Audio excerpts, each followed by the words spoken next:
Hello and welcome friends to this small update on an MCQ which has been asked couple of times to me, and this is specifically for all the students aspiring for USMLE or for Medical Council Canada exam, as well as sometime the AIMS people also would like to ask these MCQs.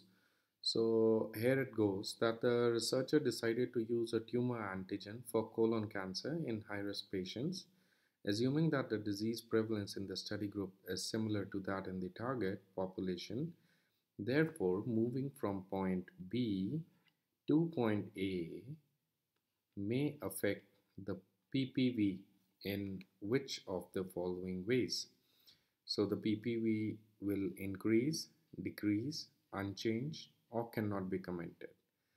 So first let's understand what this whole graph is about. So I'll just try to, for all the students who are seeing this video for the first time, here it goes that this is a frequency distribution curve showing that these are the number of healthy cases. So these are my healthy cases, and the other side you have the diseased cases.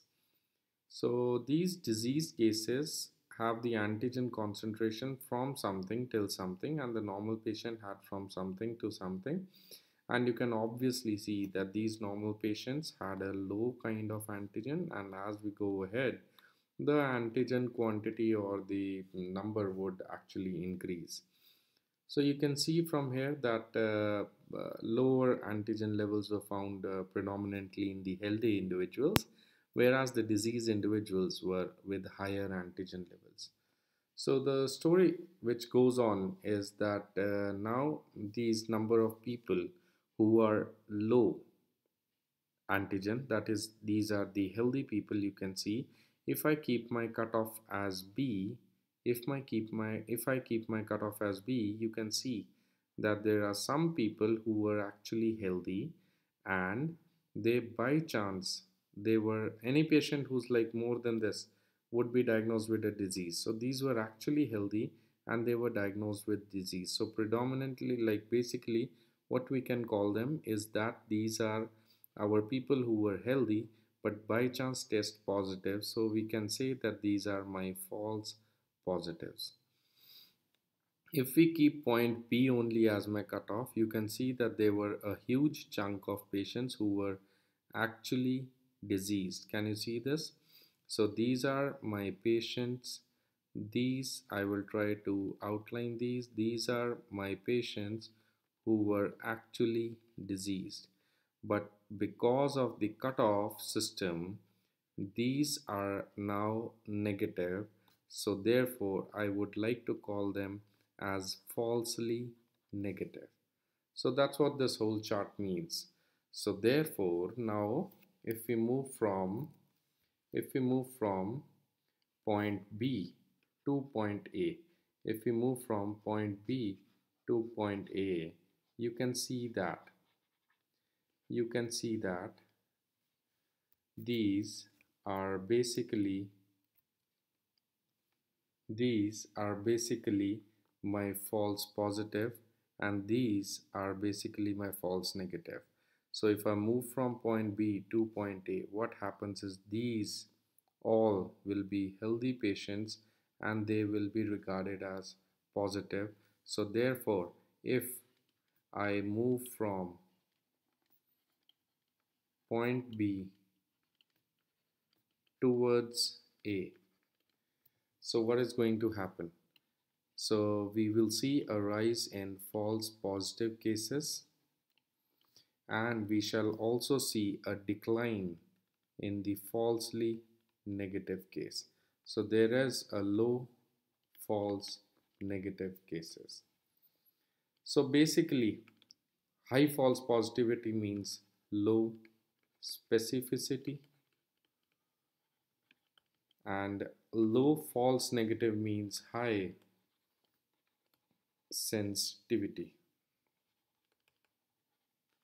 So high sensitivity. So basically what you can understand from here is that false positive and specificity is kind of inverse relationship, and false negative and sensitivity is kind of inverse relationship. So high false positive, low specificity, low false negative, high sensitivity. So that's what we are going to get if we move from point B to point A. Now let us read the MCQ. If you have understood this theory, now you should be able to understand and answer. Researchers decided to use the tumor antigen for colon cancer on a high-risk patient, assuming the disease prevalence in the study group to be similar in that in the target population moving from point B to A may affect the PPV. So they're asking about the PPV. So let's just see about the PPV. I hope you can recall that if this is my box, this is the 2 by 2 table. So on the top I will have my disease plus, disease minus, my test plus and test minus. So what I know already is that this is my what I know already is that this is my true positives. People who are healthy and the test is negative, true negatives. People who are healthy, test is positive, falsely positive, and this is falsely negative. We also recall that the positive predictive value is given by the formula true positive divided by true positive plus false positive, that is true positive divided by total test positive. So now coming back to our MCQ, you can see that there is high false positive and low false negative. So in this box there is high false positive and low false negative. So that means it has low specificity and high sensitivity. So having said all this, we would like to focus on this line also, which most of us probably had missed it. Assuming that the disease prevalence in the study group is similar. So that is what you were supposed to understand. If the disease prevalence is similar, what is going to happen? So what we can assume, what we can understand is that the prevalence is not going to change. If the prevalence does not change, what is PPV? It is the ratio proportion of this divided by the total. So if the prevalence of the disease, that is the D plus, if the prevalence of the disease does not change, try understanding, this is the most important and the crucial line for solving this MCQ. If the prevalence is not changing, we do not change the PPV, at least in this situation, because you can see that the false positive is high and the false negative is low. So obviously the ratio of TP divided by TP plus FP will be same. Pictographically, if I want to present this, let us present this pictographically so that you have more clarity. Although all those who have understood, very good, but those who are yet to understand, you can look at this graph as well. So what I can show you is that in this study there is high false positive. You can see this false positive is high. So high false positive, that is the prevalence is same, the high false positive, so that means the false positive box is kind of a bigger box and the true negatives is lower. This denotes actually this type of pictographical distribution. It shows that the true negative is small and false positive box is high. So this means low specificity. On the other hand, you can see that false negative is low and true positive is high. So false negative is low,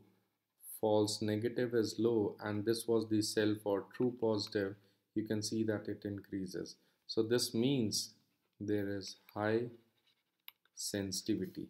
So what do you think is happening to the ratio of true positive divided by the true positive plus total positive? I feel that the PPV is unchanged. I hope you have understood this. PPV is unchanged, not because of change in sensitivity and specificity, because the question itself said that the prevalence is same. So that brings to your very important understanding in PPV. Please remember, PPV is affected by PPV is affected by sensitivity. It is also affected by specificity, and it is also affected by the prevalence. However, most affected by it is most affected by the prevalence. So that's what you can recall, and that's what makes this an MCQ, that assuming that the disease prevalence is similar, what do you think is happening to the PPV? Answer is it remains unchanged. So that's it, guys. And if you've liked this video, if you've liked this session, you can write to us anything in the comment section. We are waiting to hear from you. All the very best. Stay tuned. Thank you.